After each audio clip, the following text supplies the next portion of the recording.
What's up, guys? So look, right? No matter if you're a man or a woman, the father is supposed to play an important part of your life. You know, a man is supposed to show his daughter how a man should treat her, how he should love her, should provide and protect, and the man is supposed to teach his son how to lead and everything, right? So we can all say thanks to people like John Kent,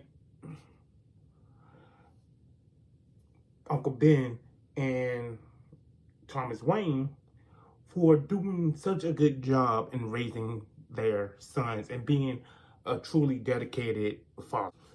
But while those three are always being brought up, there are several, well, probably not several, but there are other men within the world of comic and fictions who are good fathers that I think get slept on way too often. They get overlooked way too much. So in today's video, in honors of Father's Day, I am going to be giving you a list of 5 men who I believe are good fathers. Let's get into the video. All she ever says, come and see me for once. Come and see me for once. You don't ever come to me. Yeah. You don't ever come to me. Yeah. All she ever says, come and see me for once. Come and see me for once. You don't ever come to me. Yeah. Alright, so for the first person I'm going to name is Hugh Tess, the father of Johnny, Mary, and Susan Tess. Now, when did we ever in the world of fiction or in reality see a man take the place of being a stay-at-home father, being a stay-at-home husband, doing the cooking and the cleaning and, you know, taking away from being outside to let the woman spread her wings? And maybe it's something where she wants to, she doesn't need to, she wants to. He couldn't possibly, who knows? But instead of being mad about it, he takes pride in being a stay-at-home dad. He loves taking care of his family. He loves being a father. He loves cooking. He loves cleaning. That's one. So not only is he a good father, but he's a good husband. He's a supportive husband, and he's a good man. But when it comes to being a father, I think he's a good father. Not only, like, there's episodes where we see and he's making sure they have responsibility. He wants to teach his son not to just sit around, even though you're young. No, you're going to learn how to not cheat. You're going to learn how to get stuff done and learn the value of work. You're going to learn how to do chores. You're going to learn how to do this. You're going to learn how to do that. And you're going to do good at school. If you don't do good at school, you're going to get punished. I want you to have a better education. Let's do everything we can to get you a scholarship. And sometimes it may seem obsessive, right? Sometimes it may seem forced, but even a parent who seems obsessive or forced for teach you certain values, it could be seen as a good parent, because at least you know that they're trying to build you up into a person in society who can be respected, who can be valued, right? So I think Hugh Tess is a good father. I guess I was upset that you say no all the time. But that's part of my job, to protect you and make sure you eat good food so you don't get sick. And we can't go to hockey games all the time because they're expensive, and clothes and food are more important. Okay, that last one's debatable, but we love you. Maybe I do say no too much. So, how about I take all of us to a hockey game and get some plutonium on me? The next person I'm gonna put on this list, I'm gonna say pretty much any person from the Rick Riordan, Percy Jackson series, as far as the gods go, most of them are good fathers. You know, people like Zeus, I'm not sure on. I'm not sure about. Hades, I'm not sure about. Ares is a definite hell no. But when it comes to people like Hermes, I would say, for the most part, that Hermes is a good father. In the first series of Rick Riordan, the Percy Jackson series, one of the antagonists, of Luke Costello, his whole plot is that basically he believes that the gods don't care. His father was never there for them, so he wants to tear them down, right? But if you look at it, you can see times where Hermes actually does care. He's asking Percy to talk to him, to bring him back to camp, to do everything he can to help him. He's visiting May Castellan to, check up on her. He's sending help. He's, giving him ways where he could possibly be a hero before his demise and everything. It's not that he didn't care. It's just that, for you to be a god having a mortal son, you don't want to always give him hand-me-out, because if you always handing him wins and wins and wins, he can't grow, he can't develop, he can't learn, he can't progress. Things need to be natural for him. You can't mess with his destiny. And I understood that part. And plus, with the rules that Zeus set upon the gods, you can see how it may have been hard for Hermes to express his love. But I would say that Hermes is a good father. Oh, what has that wayward boy of mine gotten himself into now? The third person I'm going to name for who I believe is a good father is Master Finn from Power Rangers Dawn Fury. Now, one of the plots of RJ was that he hasn't spoken to his dad in a long time, right? Because his dad, he believes his dad, it was either his way or the highway, right? And like I said, sometimes that's what we see with parents. We see that realistically nowadays, where parents think they know best, but because they're older or they're wiser or whatever, while sometimes if we go against that, they think we're choosing, to be hard-headed or choosing the harder route. But I think that overall, outside of RJ wanting to find his own destiny, I think that's just a normal thing that kids and parents go through. Sometimes you don't want to disappoint your parents, and your parents don't want to be disappointed in you. Sometimes you don't want to let your children down if you are a parent, right?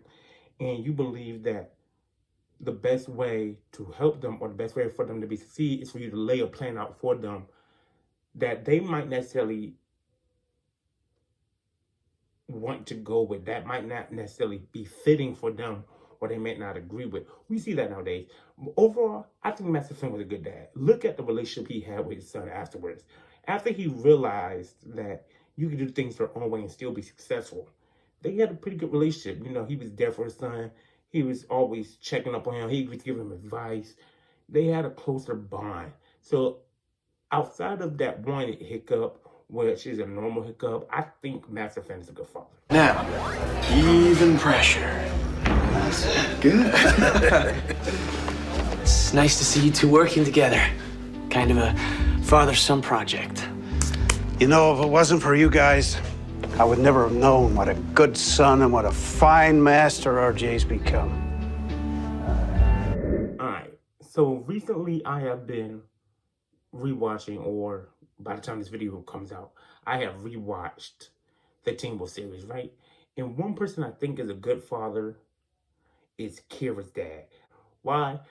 Because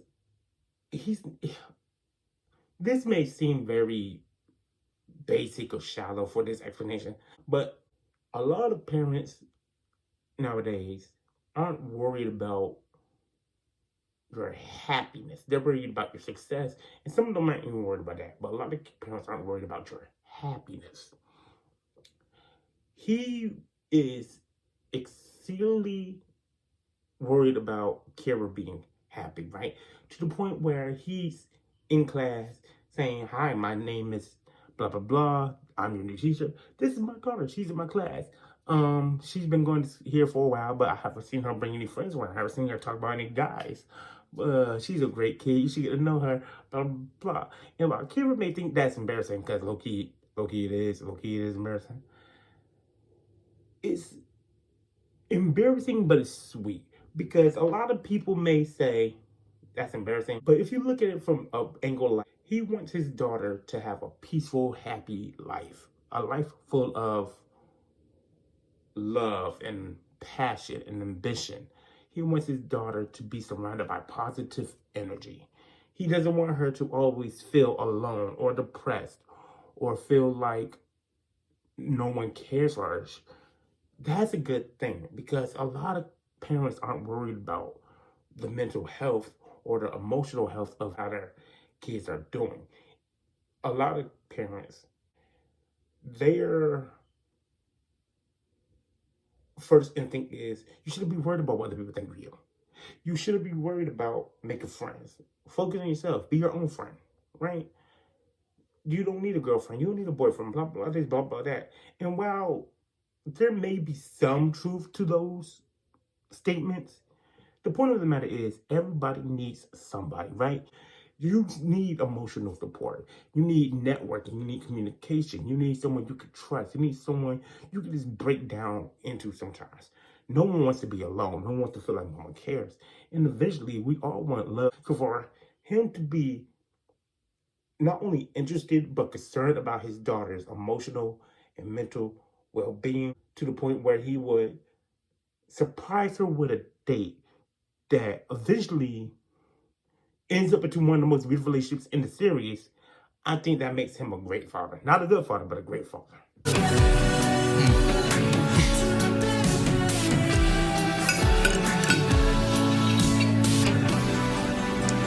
Sushi?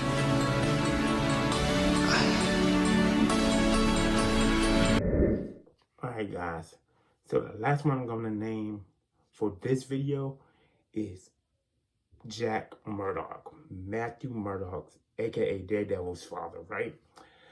Now, a lot of people would say that Matt is who he is because of his beliefs and his religion.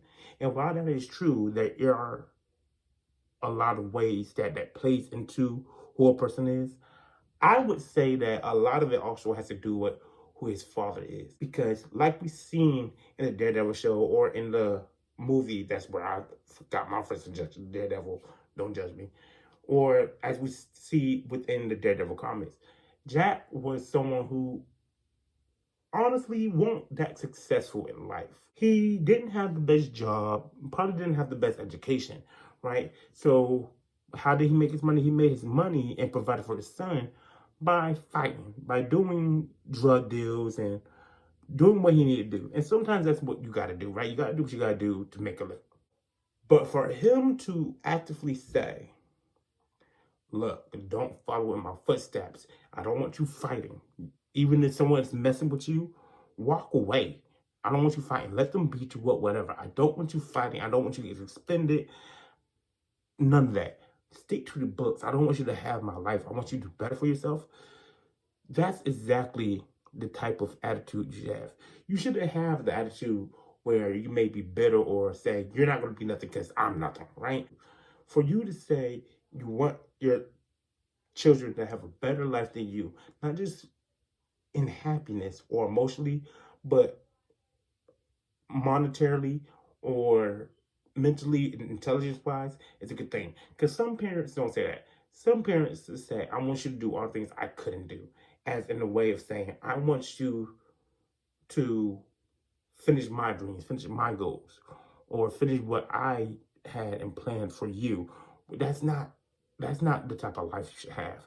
And even for him to do that, for him to say, I'm doing this because I have to the point where he's threatened, to the point where he had the choice to finish what he's doing and be there for his kid, or keep going and lose his kid, to show Matt a lesson, not in about fighting or standing up for yourself, but to show him that you need to stand up against what's wrong. Don't take shortcuts. Don't give in to the corruption of the world. That's a sweet thing. That's a good thing. For you to risk your life in order to show your kid a valuable lesson. Not a lesson about revenge, not a lesson about strength, but a lesson about what's right and what's wrong. That's a good thing and a touching thing that most people would do. A lot of people would risk their life for their children, but not in that sense. So I think that Jack is a good father. Ladies and gentlemen, the winner by way of knockout, Jack the Devil Murdoch!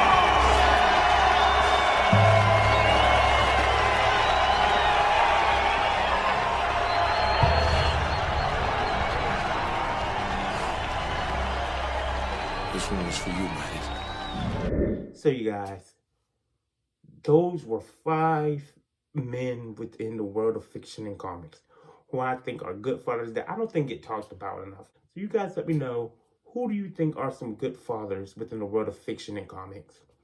And why? Tell me why. I want to hear your reasons. Should I do a part 2 of this? Like I said in the beginning of the year, I'm doing, when it comes to our explanation videos, I want to start doing 5 listings or 10 at a time. That way I can spread more videos out, have more videos, and not just run out of ideas and just stop doing YouTube out of nowhere. So even though I might have multiple videos with 5, like, 5 characters who I think good fathers part 1, part 2, 5 part, I don't care. I don't mind doing that for y'all. Y'all might care. And if I do end up doing that and y'all say something about it, I'll take your thoughts into consideration on how I'll proceed. But I don't mind doing that. Like I said, it helps me spread out my ideas, help me spread out more videos and stuff. So I don't mind. But like I said, let me know who you think are 5, or not even 5, whoever. If you got 1, 2, 3, 4, 5, 6, 8,000, I don't care. Who do you think are some good fathers within the world of fiction and comics that don't get talked about enough? Or even they do get talked about enough. Who are some of your favorite fictional fathers that are good? I'm going to do a bad father video later.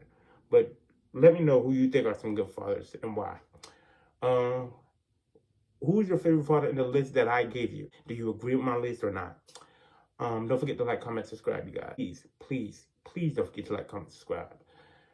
With all the new recent updates and stuff to YouTube, the whole algorithm keeps getting sloppier and sloppier and sloppier when it comes to the YouTuber creative way of getting videos seen and stuff. So please don't forget to like, comment, and subscribe.